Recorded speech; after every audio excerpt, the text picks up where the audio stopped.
So hello everyone, previously I have discussed about the shear bond and development length, that is a unit 6, and I have told you about the various modes of cracking in a beam and when the shear reinforcement is needed in the beam, that means the condition for the nominal shear stress and design shear stress. So today we will solve a numerical and it will clear your yesterday's concept. Okay, so let us start. So assuming 0.6% of steel in tension reinforcement near the support, design the shear reinforcement of a simply supported beam. So the percentage of steel value is given, that is 0.6%,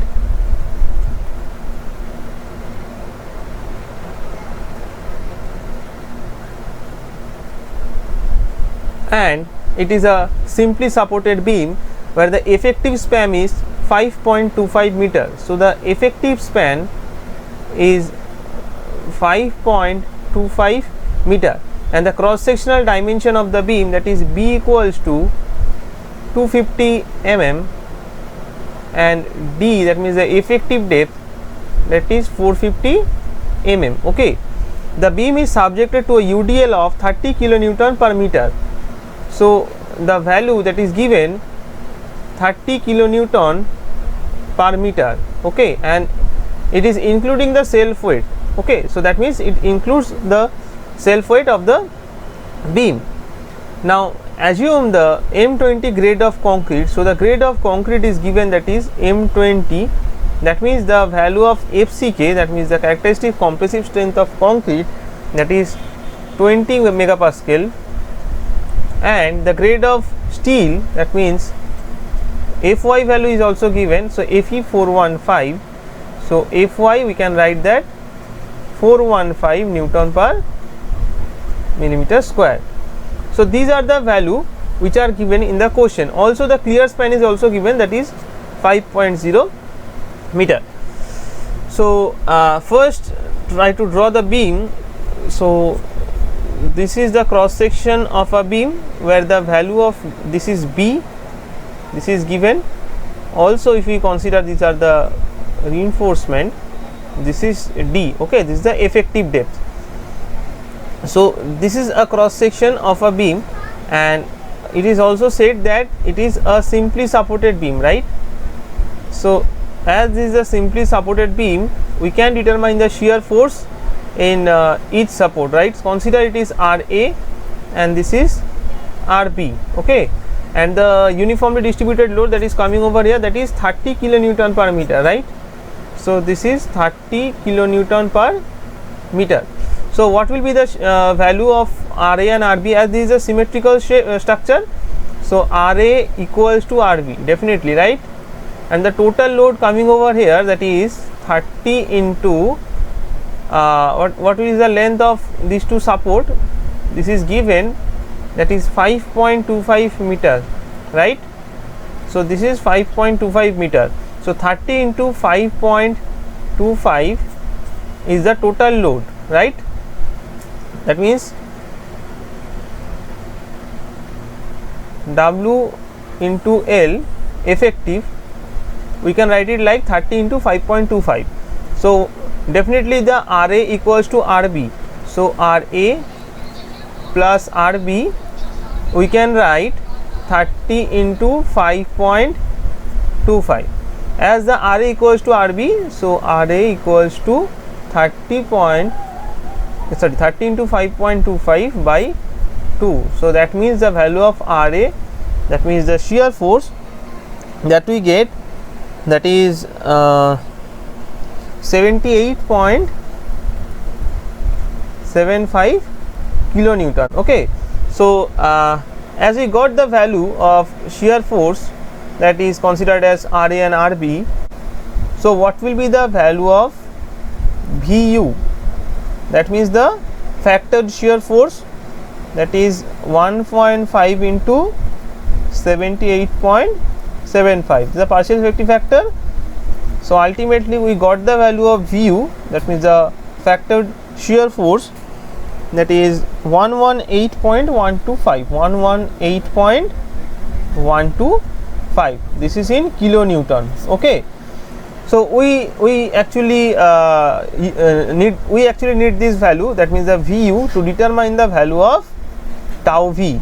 So tau V, tau C and tau C max. So in the previous class I have shown you that from the IS 456 2000, from the IS 456 2000, in this code we can determine the value of these three values. Okay, so we know the value of tau V.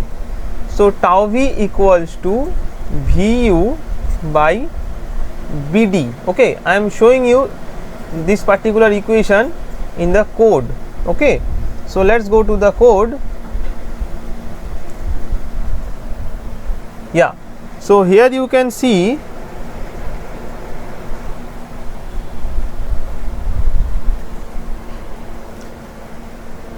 so this is the code. Here you can see, as per clause number 40.1, the nominal shear stress, the value of the nominal shear stress can be determined by this following equation. That means tau V equals to VU by BD. Okay, where VU is the shear force due to the design loads that we have determined earlier, B is the breadth of the member, and D is the effective depth. So so here what will be the value of these three things? That means VU is 118.125. okay, B value is 1 second, just changing the color, B is 250, B is 250, and the value of D, that means the effective depth, this D value is 450.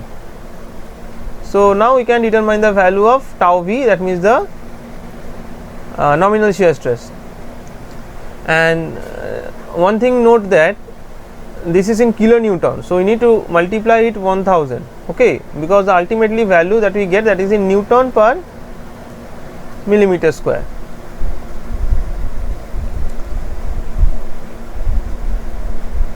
So what will be the value of tau V? That is 1.05 Newton per millimeter square. Okay, so this is the value of tau V. Similarly, we can determine the value of tau C also. Okay, so to determine the value of tau C, let's go to the code, and there is a table. So to determine the tau C value, we need to consider the table number 19 of IS 456 2000. Okay, so what is tau C? Tau C is the design shear strength of concrete, that is in Newton per millimeter square. So here we need to consider which grade of concrete so that we are designing for, that is the M20 in our case, right? Look here, it is M20, where it is given, yes, it is M20, and the grade of steel is Fe415. So yes, so for M20, so we are going to consider only this particular column. Okay, and also we need to see the percentage of steel. So what is the percentage of steel? That is also given in the question. That is 0.6%, right? So 0.6%. So here we need to see what is the corresponding value of 0.6%. Look here, it is 0.50 given, then after that 0.75 given. So in between this value, that is 0.6% lies, right? So we need to see the corresponding value of 0.6% percentage of steel.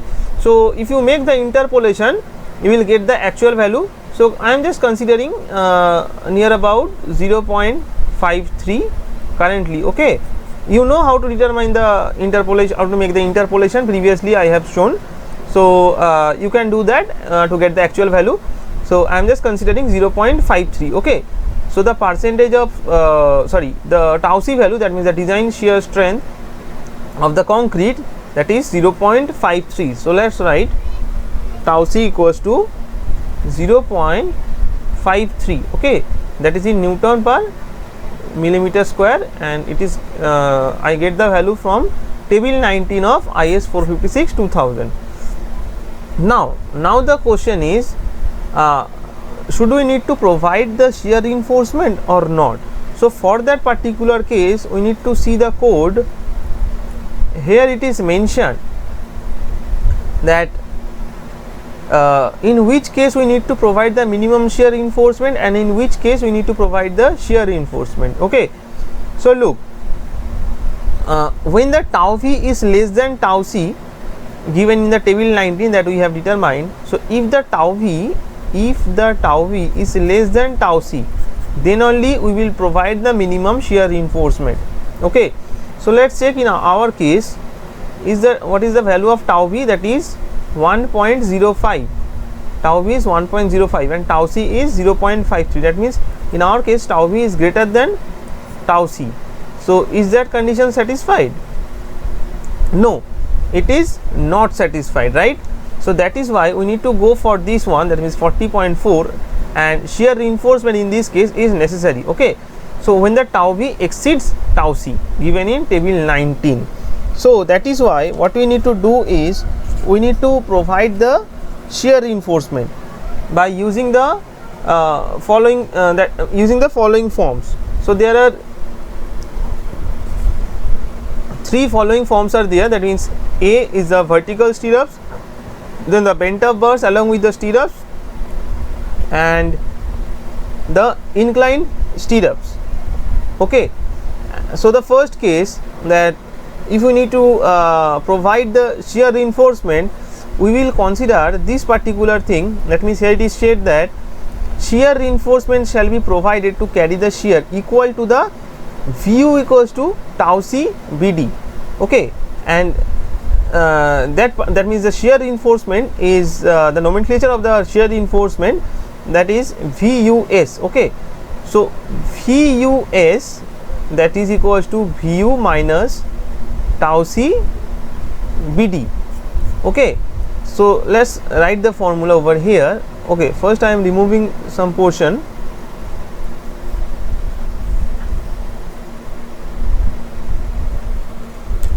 So Vus, second, so Vus equals to Vu minus tau c Bd. Okay, this is the shear reinforcement that we need to provide.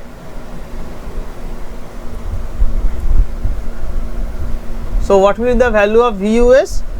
That is Vu is 118.125 and it is in kilonewton, so multiply with 10 to the power 3 and minus tau c Bd. So tau c that we have determined, that is 0.53. So 0.53 into Bd. B is I just removed that, 250 into 450. So into 250 into 450, right? So what will be the value of Vus? That means the shear reinforcement, that is 58500. 58500. Please cross check in Newton. Okay, so this is the value of the shear reinforcement. So I am considering two leg. So I am considering 2-leg stirrup of 8 mm dia. Okay, so I am considering 2-leg stirrup of 8 mm dia. So that means what will be the cross sectional area? So ASB, that will be pi by 4 into 8 square into 2.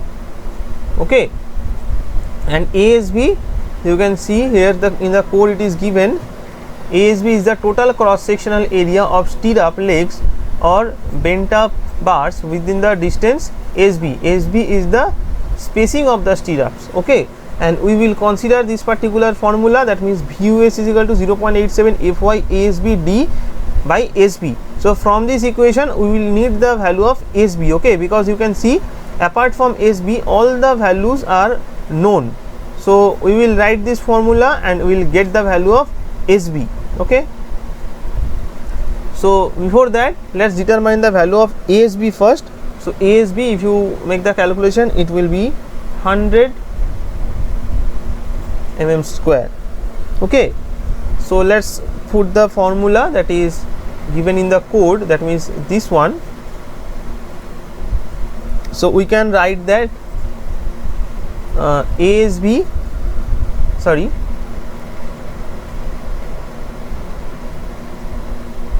let's remove this portion.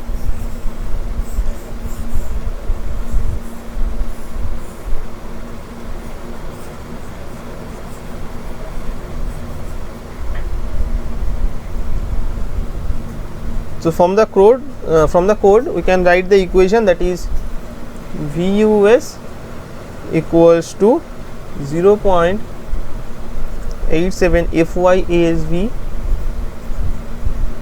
into D by SB. Okay, so let's put all the values over here. VUS, what is the value of VUS?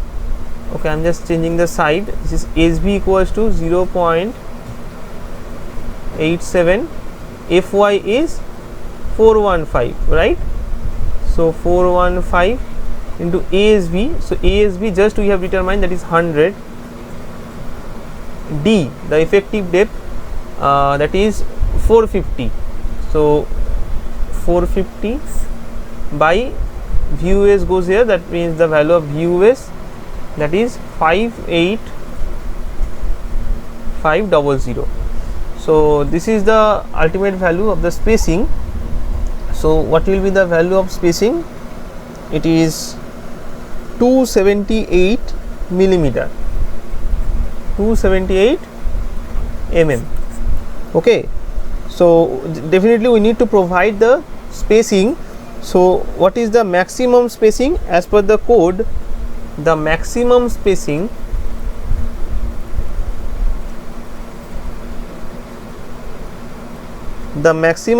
will be the minimum of these two values. First one is 0.75 D or 300 mm, or the value that we get. Okay,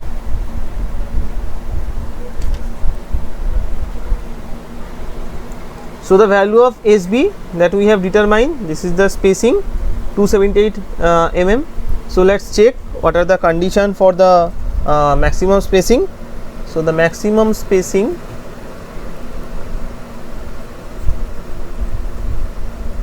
as per code, previously we have also discussed this, it is 0.75 D or 300 mm.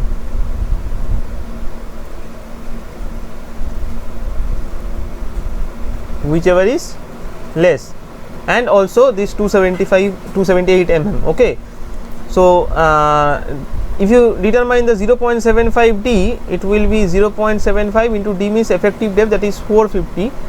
So it will be greater than this 300, near about 337 point something. This is 300. So if you compare these two values, this value is acceptable, that means 300. But yeah, 278 is more smaller than this 300 mm, right? So we will consider this 278 mm at least. So we can take the we can consider the center to center distance, that means the value of spacing less than this value, but yeah, it should not be greater than this particular value. Okay, so we consider 2-legged 8 mm dia bar at the rate 250 mm center to center. Definitely it is at the support. Okay, why support? Because here the reinforcement that is given, that is for the support. Okay, so yeah, in this way you can design for the shear. Okay, thank you.